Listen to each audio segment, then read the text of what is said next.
siyabonga nje ukuthi sibe khona la Mbane Nkosi kule draw ngoba emaqembu sesele semane Nkosi kusele iGreen Mamba le yalamakhosini Nkosi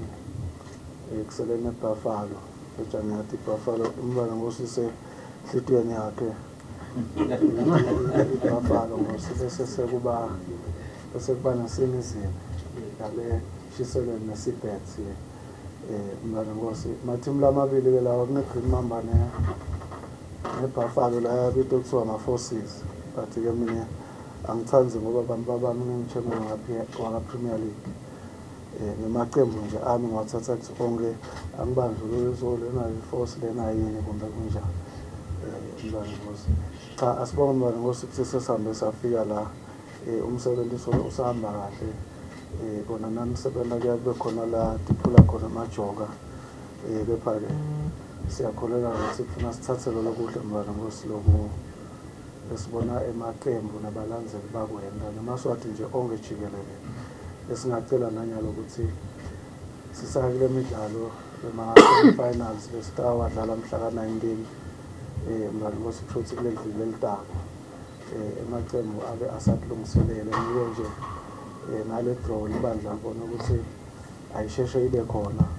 lamaqembu atokhona ukuthi asheshe adelungiselele Mbane Nkosi kunene kumbe umuntu lokunye la ngakusho ukuthi sisaqhubeka kanje ngale midlalo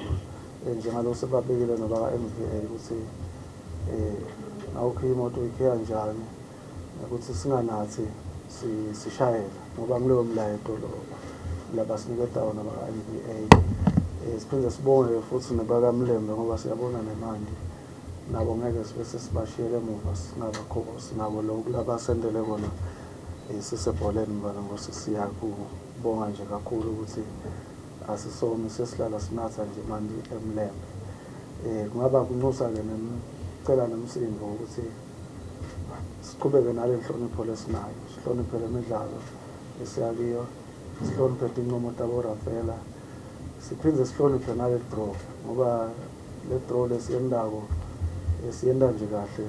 Mbane Nkosi kude lo yasuke kuthiwa emabhola kumbanjani so angasho umuntu nasathathe lo munye bese ubuka uza awucha vele bake basho ukuthi bathi vele ngilawuniwa lo akusilo iqiniso Mbane Nkosi ngalawo magama siyabonga nje sibonga nje nokuba khona kwakho Nkosi siyathi imisebenzi yelive ledzingako